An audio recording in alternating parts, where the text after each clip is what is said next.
What's up, everyone, and welcome to the 5th episode of the Control Freak Podcast.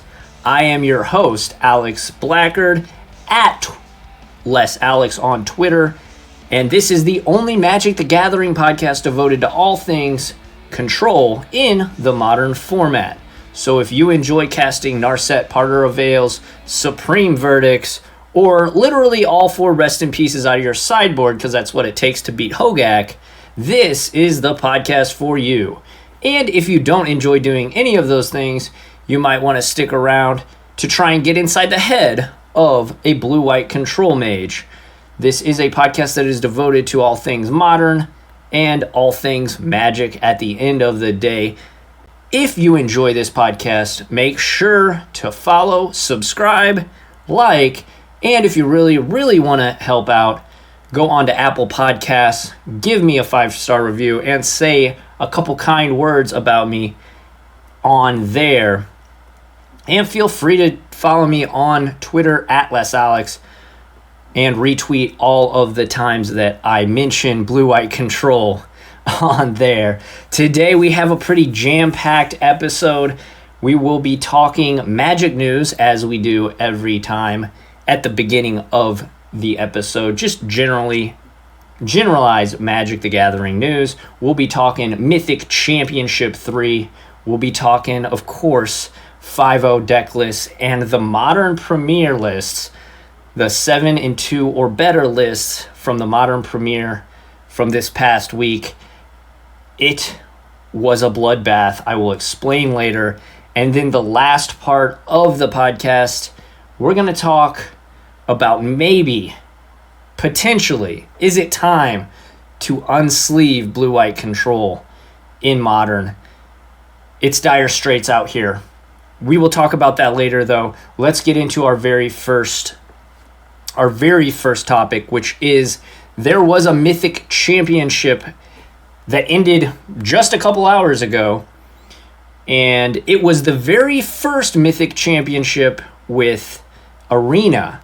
So Magic the Gathering Arena, this brand new, beautiful, amazing game.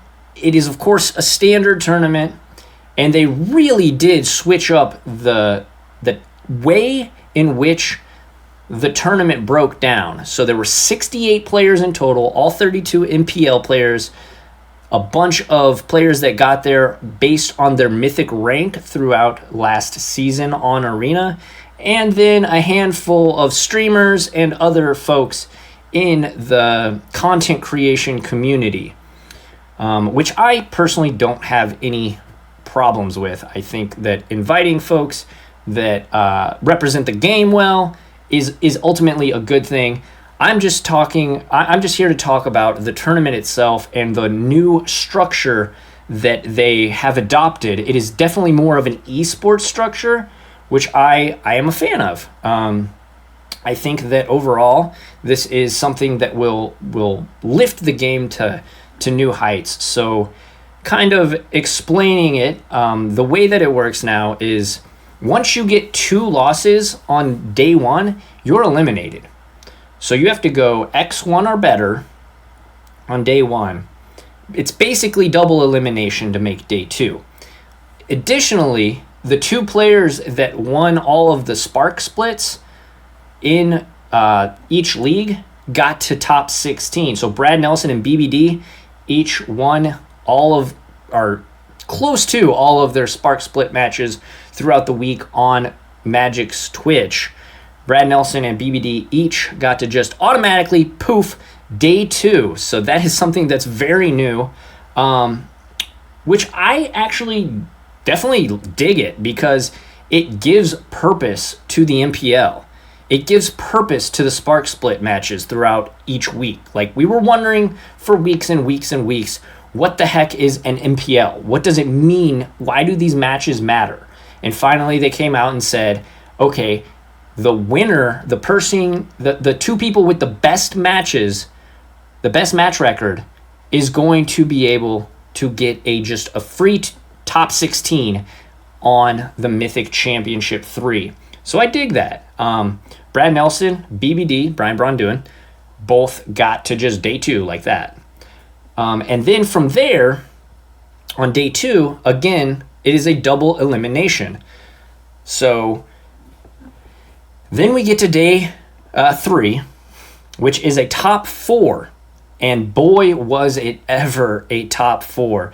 We have arguably the three of the best players that have ever played, and a kind of an underdog, but he definitely held his own. So in the top 4, and the way that this works is another double elimination. So we had Matías Leverato, Brad Nelson, who again didn't start playing until his top 16 matches, Kai Bude, who he needs no introduction. Kai Bude, 7 Pro Tour victories, not top 8s. Like, if you top 8 7 Pro Tours or Mythic Championships now, you're a Hall of Famer. First ballot Hall of Famer, not close. He has won 7 coming into this tournament, so he could make it 8th. He can make it his 8th and pretty much put the nail in the coffin of that old debate, is it Johnny Magic or Kai Bude as the best player ever? And then, of course, we had Shahar Shinhar, who is a back-to-back world champion and the youngest world champion ever. I mean, he's got plenty of accolades to go along with Brad Nelson and Kai. And then there's Matías Leverato, who was playing Simic Nexus. Brad Nelson was playing Esper Hero. Kai Bude was playing Esper Hero. And Shahar Shinhar was playing Mono Red. Now, it matters because Shahar played Matías in the loser's bracket. And game 1, Matías stole it. I mean, he found the Nexus of Fate, the turn he needed to, and went off. It was insane. So then, in the other bracket, Brad beat Kai. And so that means that Matías and Brad would play in the finals. Remember, Matías has to reset the bracket. So what that means is he's got to win a match and then win another match just to become the champion of Mythic Championship 3. And in game 2, match 1, he was faced again. There were 8 1/1 tokens in play. He was at 4. He activated Search for Azcanta twice because of the 2 Wilderness Reclamations in play, hit an opt, and found the Nexus of Fate that he needed. And then he played the new Tamiyo, down-ticked it, and Brad Nelson scooped. And from there, Matías rode that to victory, and Matías Leverato is your Mythic Championship 3 champion. So congrats to Matías Leverato on that huge accomplishment. I mean, he beat Brad Nelson and Shahar Shinhar, 2 of the titans of the game. Not to say that Matías is a slouch, obviously, but he took home $100,000. Keep in mind, folks, this is the only Mythic Championship that the prize pool was $750,000. That is the largest prize pool in Pro Tour, what is formerly known as the Pro Tour. It's the largest one ever. I mean, $750,000, there's only 68 players. You do the math. That's a lot of money per person. And Brad, congrats to him. He took home $50,000, not too shabby, but $100,000 to Matías Leverato. Congrats, Matías. And it was really just a great tournament. When he top decked the Nexus of Fate, it was awesome. Like, that program, whether you love it or hate it, you have to admit it is a beautiful program. And when he top decked it, I mean, the announcers went nuts.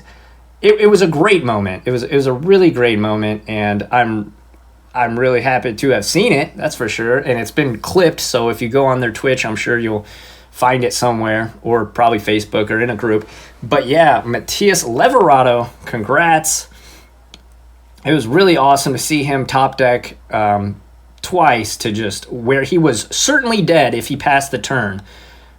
and didn't have a Nexus of Fate turn in the bank. So congrats to him. That was awesome.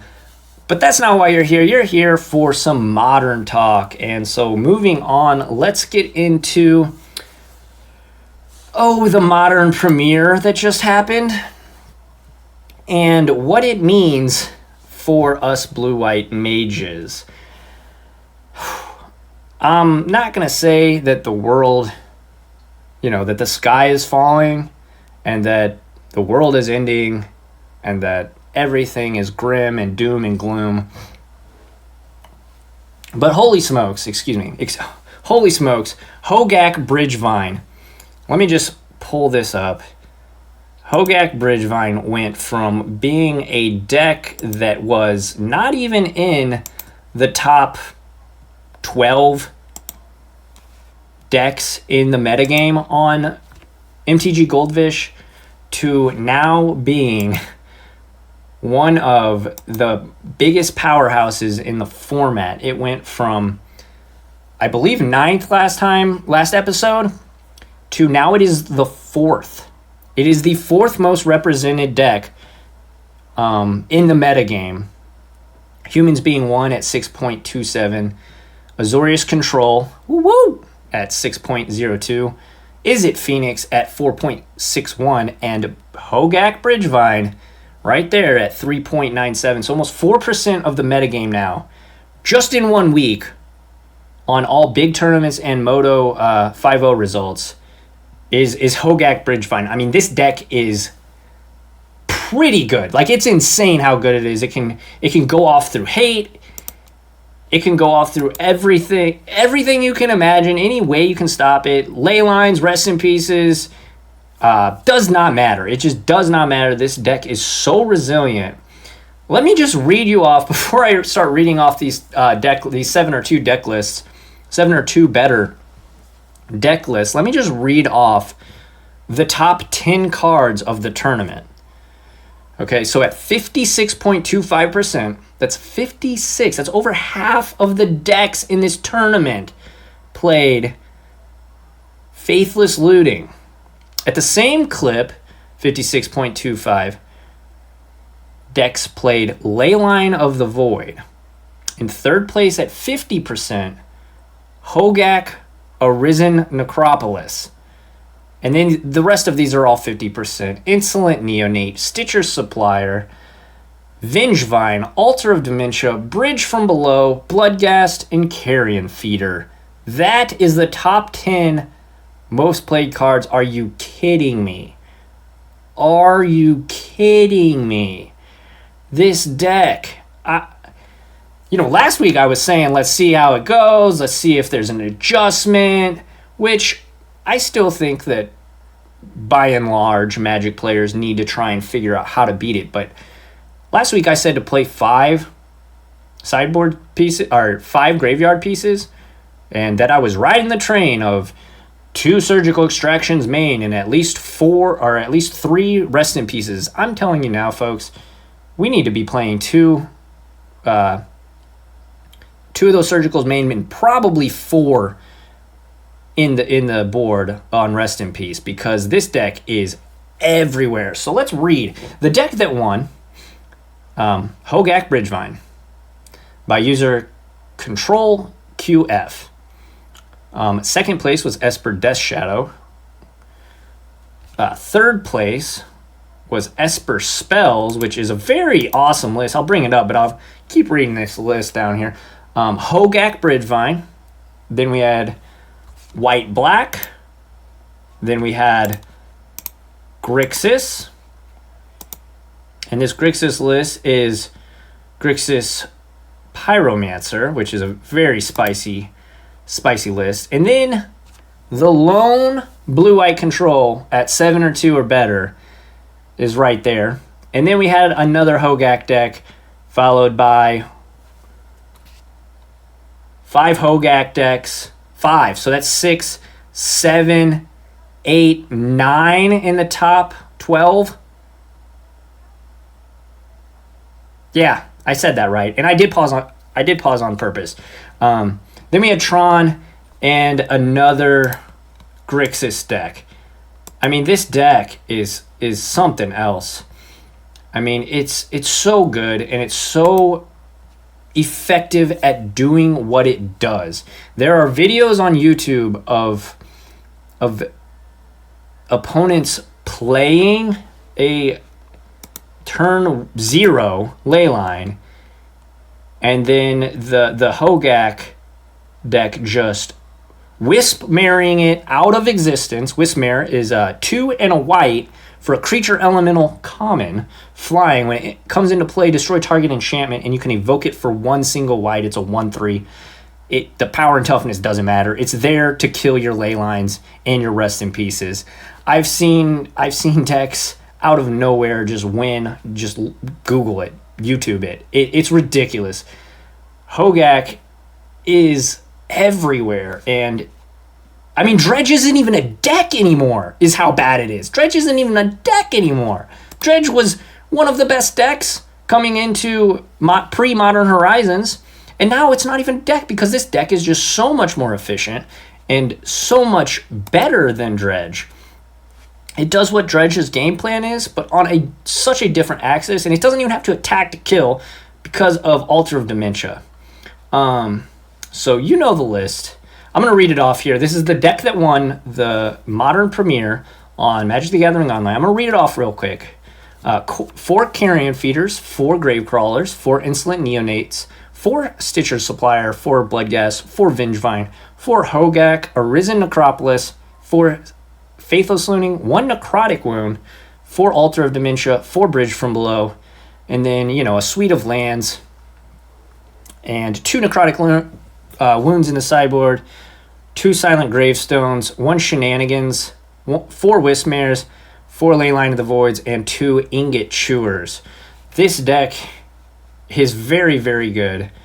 This deck, I mean, it's got to be the best deck in the format right now. But let's take a look at the Azorius Control deck that actually did top 8, and let's see what really led to their success here. So I'll just read off the list, and you'll kind of understand when we get to the sideboard exactly. And there's actually a couple main deck cards that are very interesting, and I'll kind of explain why some of these cards are so good against Hogaak. 4 Snapcaster Mage, 1 Vendilion Click, 3 Narset Parter of Veils, 2 Teferi Time Raveler, 2 Jace the Mind Sculptor, 1 Hero of Dominaria, 4 Opt, 1 Ouse, 4 Path to Exile, 1 Spell Snare, we'll get back to that, 2 Surgical Extractions, ding ding, 1 Logic Knot, 1 Mana Leak, 2 Force of Negations, 1 Timely Reinforcements, 3 Cryptic Commands, 1 Supreme Verdict, 1 Wrath of God, 1 Detention Sphere, and then we had the lands at 3 Colonnades, 4 Field of Ruins, 4 Floods of Strand, 2 Glacial Fortress, 2 Hallowed Fountains, 6 lands, 2 plains, and 1 Polluted Delta. Now, Spell Snare is a card that I believe for the last several months is criminally underplayed. I add to that because I typically don't run it, but it is so good. And let me tell you why it's so good specifically against Hogaak. And if you look at their deck list, it literally can only counter 2 things in their main deck. And those 2 things are Bloodghast, which typically doesn't ever get cast anyway, and Altar of Dementia. The way that this deck wins mostly is by landing an Altar of Dementia and milling you out on turn 2 or 3. Spell Snare, definitely, I cannot endorse this card enough.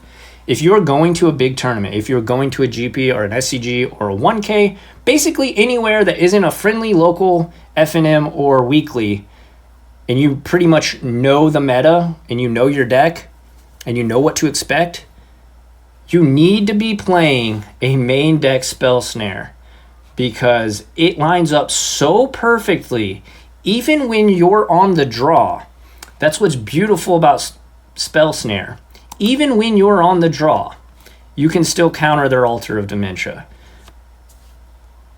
Please play Spell Snare. The card is very strong, and I'm a big fan of it. Now, in the sideboard of this deck, let's take a look-see, because there are some good options that I think Doom Switch is the pilot of this list. Played. He's playing 2 Celestial Purges, very good against Hogaak. Obviously, exiling black and red cards are very good against this deck. 1 Disdainful Stroke, 1 Dovin's Veto, 4 Rest in Peace, 1 Stony Silence. Keep in mind, Stony Silence does not turn off. I'm sorry, it sure does. We have 1 Force Negation, 1 Monastery Mentor, 1 Timely, 1 Click, 1 Supreme Verdict, and 1 Baneslayer Angel. Also, point out, Timely Reinforcements main deck is probably pretty good, because like if they get an aggressive start, you can just cast Timely Reinforcements, gain 6 life, and then have 3 blockers, and pray that they don't just mill you on the following turn. But 4 Rest in Peace is really what I want to talk about in this list, because I mean, it's hot. It's really our only way to defend against this. Unless we're talking about playing more and more Surgicals main, you really do have to play a bunch of Rest in Pieces in the sideboard. I've seen people playing Rest in Peace main, but the interaction with Snapcaster Mage and Surgical is just too valuable to bring in, to take in Rest in Pieces into the main deck. Because if you happen to get paired against a non-Hogaak deck, good luck. But it's just yeah, you want to have Snapcaster Mages against pretty much every deck. But one thing I do want to point out too is for Snapcaster Mages, because of primarily the Surgical Extraction plan, keep in mind also when I'm saying all these things, I am talking about large-scale tournaments or Moto online, So if you're going to your friendly local F&M or, Monday Modern, play your list. Play a list that you think is going to compete. But use what I'm saying, and if you suspect someone's going to be playing Hogaak, maybe adjust your deck a little bit. I'm not saying to just ram jam 4 Rest in Peace in every single sideboard and play and play 2 Surgicals main at local F&Ms. I'm not saying that. But if you're playing on Moto, if you're going to larger events in an open field, I personally believe that these are the steps that we need to take to adapt and to really fight this deck. Another thing about this deck, 2 Teferi Time Raveler. It seems decent. I mean, it definitely seems better than the second Hero of Dominaria. I see that a lot of blue-white decks are starting to trim because of, and I do think that is because of Hogaak. You don't want a 5-mana. You don't want a 5-mana Planeswalker that does almost nothing against that deck. You're gonna die before you get to cast Teferi, Hero of Dominaria. So Teferi Time Raveler, definitely like that inclusion as well.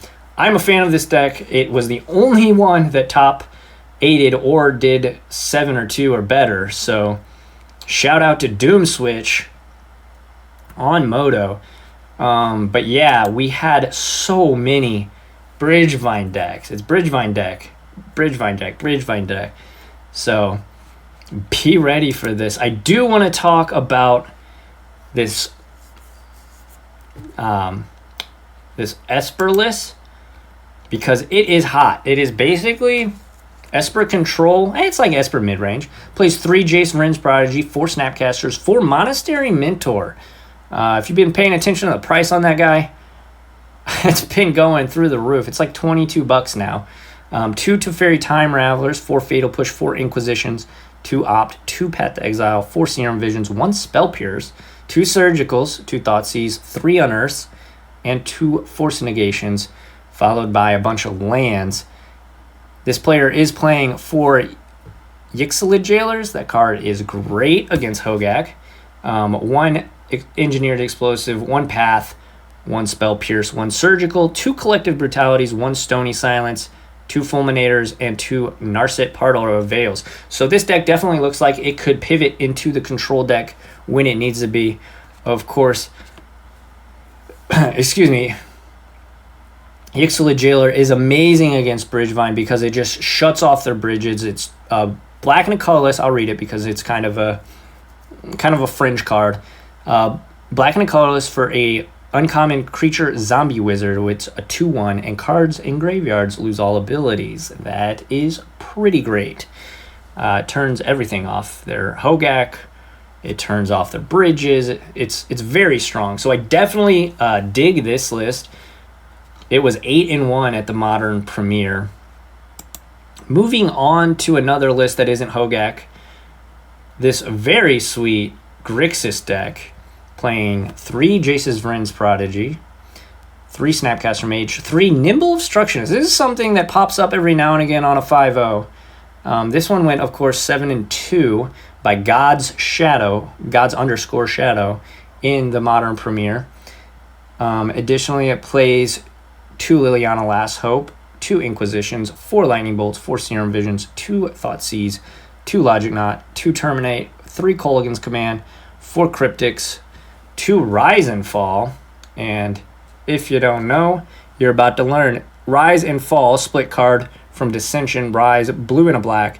Return target creature card in a graveyard and target creature in play to their owner's hands, that is Rise, and then Fall is black and a red, sorcery. Both of these are sorceries. Target player reveals 2 cards at random from his or her hand, discards each non-land card revealed this way. So very interesting choice there. Being able to buy back kind of like an Unearth on the front side, and it bounces a thing. And then Fall is kind of like a weird Hymn to Turok. This deck notably also plays 4 Yixlid Jailers. So this card, if you're playing black, if you're playing a black control deck or a black mid-range deck, it might be the bee's knees. I mean, it's very good. And Hogaak decks don't play a lot of removals, so they typically don't want to kill your things. So yeah, the modern Premier was just overrun with Bridgevine. I mean, a lot. There was let me just count, just so I'm not giving you a false number. 1, 2, 3, 4, 5, 6, 7, 8. 8 of these 15 decks are all Bridgevine, and the top cards again were literally all cards that were in Bridgevine. That is cause for concern. Again, I'm not rushing to ban one of these cards. I'm not rushing there yet, but I've never seen so many pros and grinders and SCG folks complaining about a deck, because I mean, the things that it can get itself out of, the times when you have Leyline or Rest in Peace on turn 2, it can just fight its way out, and that's definitely cause for concern. If this trend continues with no adaptation at all, I think that then we can start calling for bans. Give it another week or two. Maybe in 2 weeks, episode 7, if this deck's still dominating and I'm still ranting and raving about it, then we can start talking about bans. But that'll be super embarrassing for them. That'll be super embarrassing for them if they have to ban something in their Modern set from Modern. Like, not a good look there, WotC. So moving on. So that was the Modern Premier. Let's move on to the 5-0s. I'm just gonna look at the archetypes and kind of just say what it was. We have the first spot. It's a spicy one. It's Pyromancer. But instead of playing Young Pyromancer, it's Mardu Pyromancer. But we're playing Seasoned Pyromancer.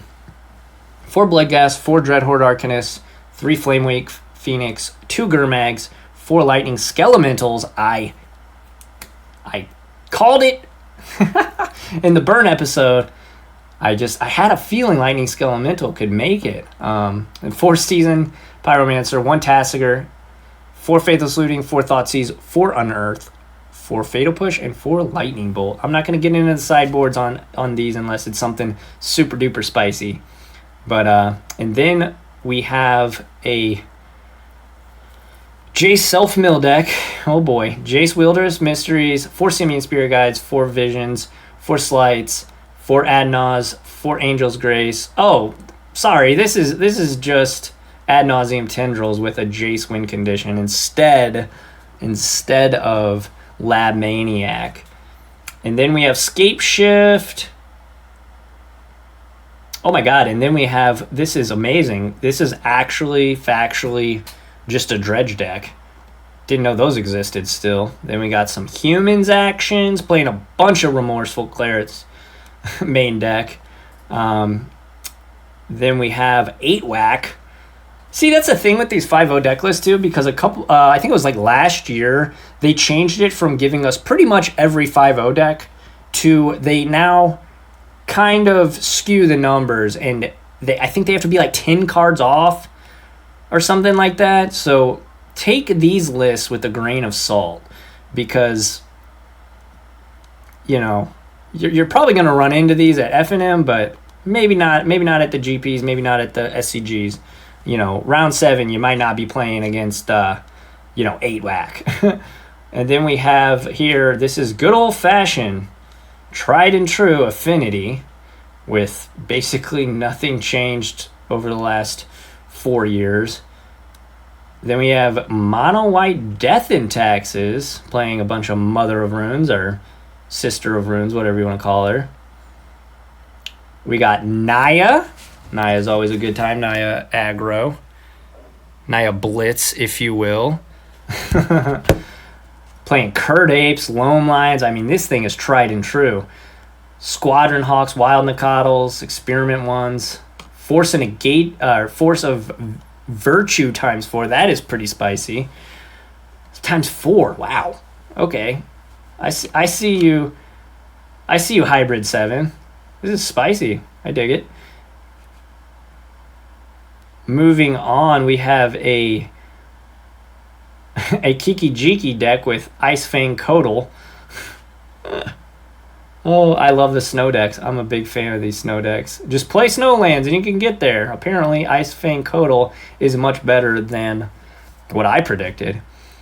And then another 5-0. It's McWinsauce. This guy wins like all the time and is very good at adapting to the metagame, so I definitely suggest keeping an eye out for him.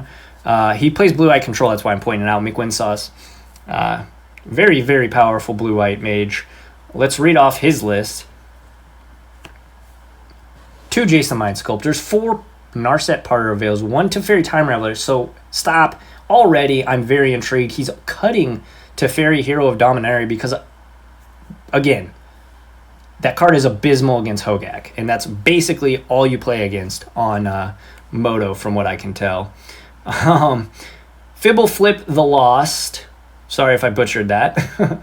Wall of Omens, 1 Day's Undoing, 3 Serum Visions, 2 Supreme Verdict, 2 Timely Reinforcements. Again, what did I say? Timely Reinforcements is good against Hogaak. Here's 2 in the main deck, and this is a 5-0 list. We got 2 Cryptic Commands, 2 Force of Negation, 1 Mana Leak, 1 Opt, 4 Paths, 1 Remand, 2 Spell Pierce, 1 Teferi's Puzzle Box. This card is skyrocketed in price. Obviously it has the interaction with Narset Parter of Veils. Card is great in that scenario. You can lock them out where they literally don't draw cards. It's amazing. It's great. Then we have Detention Sphere, 1 On Thin Ice, 3 Rest in Peace. And then the land cycle, of course, does have a bunch of snow lands.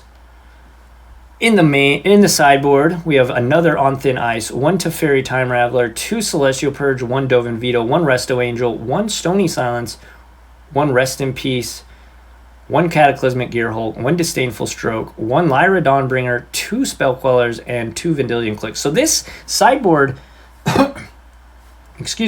is kind of ignoring Hogaak, but I think the main deck is set up in such a way that it can kind of fight that fight in the main deck with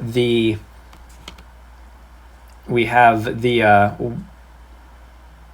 what's the name of the card? Timely Reinforcements. Sorry. Timely Reinforcements. And then we have the Teferi Puzzle Box combo with Narset. And then the 3 Rest in Pieces main. I mean, he definitely removed all of his Snapcaster mages. That's a huge thing to take away. But yeah, Mick Winsauce, 5-0. Definitely doing good work still with blue-white control. There is hope. There is hope, folks. But moving on, we have Allosaurus Rider combo. We have good old-fashioned humans. Then we have a very, very spicy mono blue Urzatron in the mono blue. Loving it. Bringing it back. Commit to Memory, Condescend, Cyclonic Rift, Dismember, Remand, Repeal, Supreme Will, Surgical Extraction, Thirst for Knowledge. All the same old hits that it used to play. Getting a 5-0 here this week. Then, of course, we have another menace that isn't a menace because of Hogaak.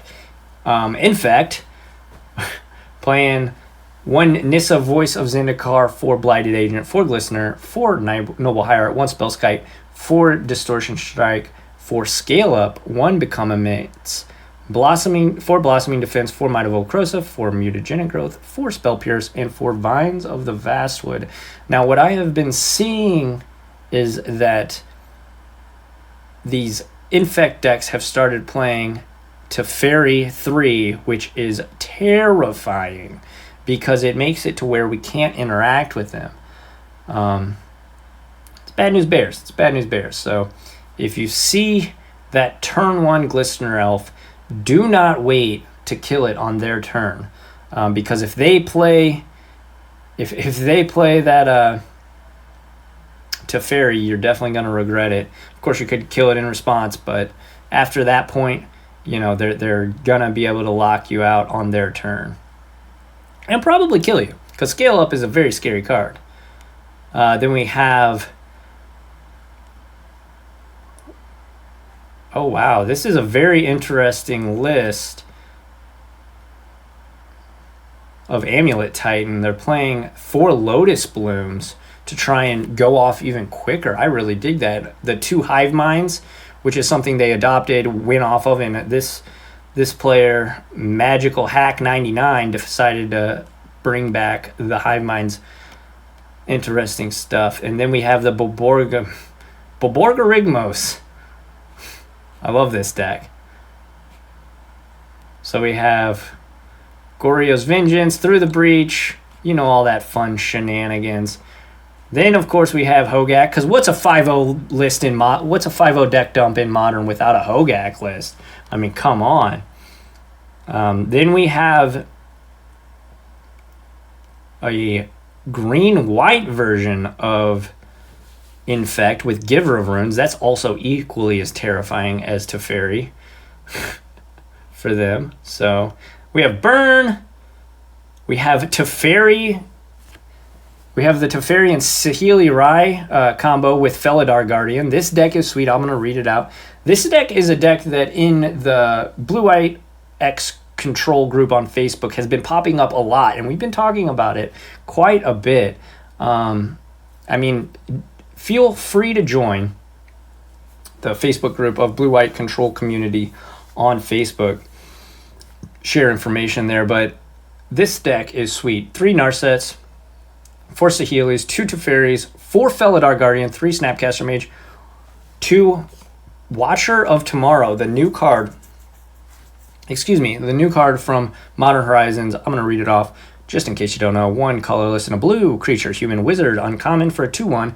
It has Hideaway, and whenever it leaves the battlefield, put the exile card into its owner's hand.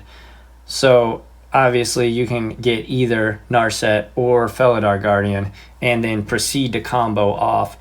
From there, it's pretty much just a basic control deck. 4 Serum Visions, 2 Forces, 3 Bolts, 2 Helix, 4 Paths, 2 Remands, 1 Spell Pierce, 2 Spreading Seas, and some lands.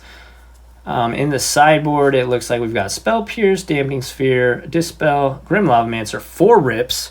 So again, This is following a trend. Either you're playing a couple main, you're playing 2 or 3 main, or you're playing 4 in the sideboard. 4, not 3 anymore. Desperate times. 1 timely reinforcements, also great. 2 Anger of the Gods, 1 Detention Sphere, 1 Geist of St. Traft, 1 Izzet Static Caster, and 1 Stony Silence.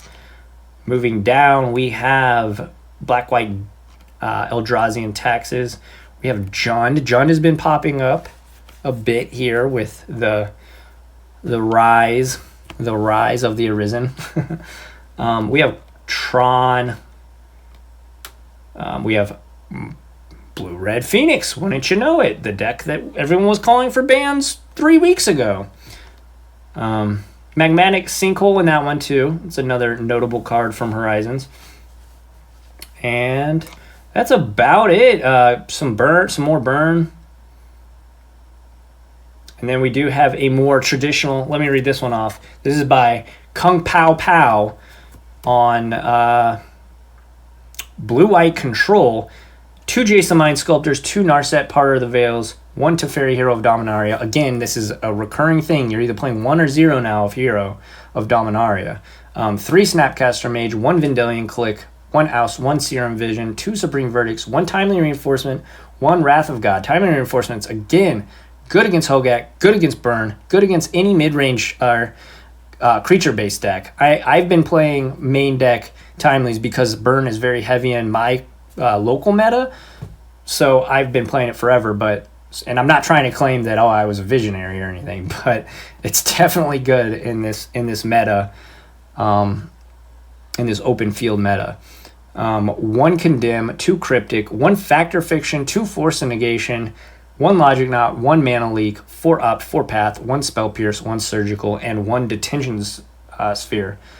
Kung Pao Pao 5-0. Let's look at the sideboard. 1 Click, 1 Teferi Time Rattler, 1 Celestial Purge, 1 Disdainful Stroke, 2 Dovin's Vetoes, 2 Stony Silence, 1 Factor Fiction, 1 Timely Reinforcements, 1 Ceremonious Rejection, 1 Dispel, and 4, again, count them, 1, 2, 3, 4. 1, 2, 3, 4, 5. Dave Chappelle fan here. Big Dave Chappelle fan. Anyways, 4 Rest in Pieces. Again, Rest in Peace side, Timely Reinforcements main, only 1 Hero of Dominaria. These are the keys. These are the things that we need to be adapting to.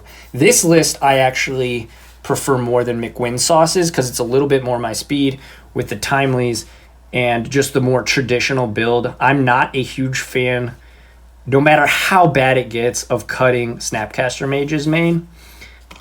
It feels wrong. Even if it's right, it feels wrong. And I dig this list. I like this list. Kung Pao Pao, you have my vote of confidence. And then we have the traditional Mardu Pyromancer. So that's very cool that that's coming back. Playing 3 Unearths. So Unearth is definitely a card that you want to be playing out there. John, I'm talking to you, buddy. Hopefully he's listening to this one. So yeah, that is pretty much the 5-0 deck dumps. So a lot of different stuff there. Obviously, it's kind of skewed because the diversity, they want to have the diversity in the deck list. It's not like it used to be when we just here's the top 50 or whatever it was. Now it's much more diverse, and it paints a much stranger picture of the metagame for sure. But moving on, is it time to abandon ship? Now, the reason I bring this up is because 2 very prominent Blue, White, and Esper players have recently jumped ship. Gabe Nassif played in the MCQ at the GP this weekend, and he played The Rock, he said, because Blue-White just isn't good enough. And to second that thought, another high-profile player who usually plays Esper, Zach Allen, also is said on Twitter that he is no longer playing Blue-White until the Hogaak fiasco gets resolved. Personally, I'm not jumping ship. This captain goes down with this ship.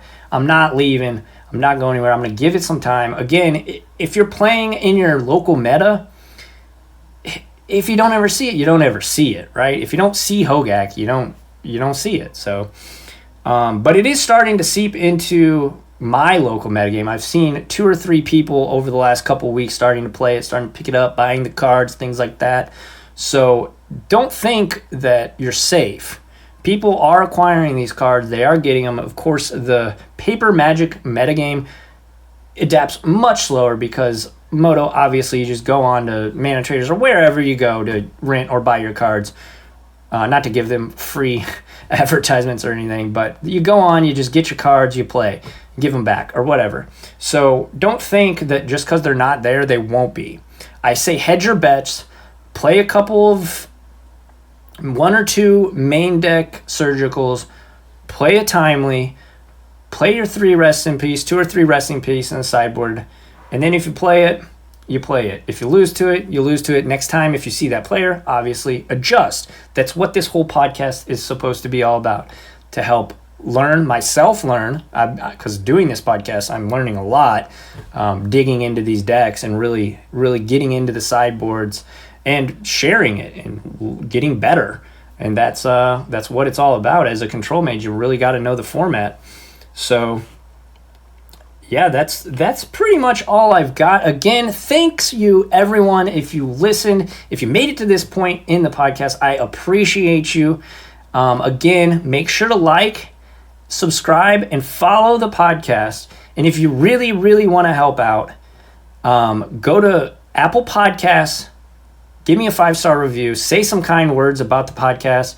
And if you really want to go above and beyond, follow me on Twitter and retweet anytime I tweet about the podcast. And feel free to message me. Just let's talk about Magic. Let's share memes. I'm down for it. Let's talk sports ball. I'm down for all that. Again, everyone, I appreciate everyone. Let's keep fighting the good fight. I don't think blue-white's dead. I don't think it's dead. I know a lot of people are jumping ship, and it's shaky waters right now for us. But I do not think by any stretch of the imagination that this deck is dead. It has gotten so many good cards, whether it's Narset or Teferi 3 or Force Negation. This deck is not dead. We're here, and we're going to keep rocking it out. And hopefully you enjoyed this episode, and be kind to one another, Magic players. See you next week.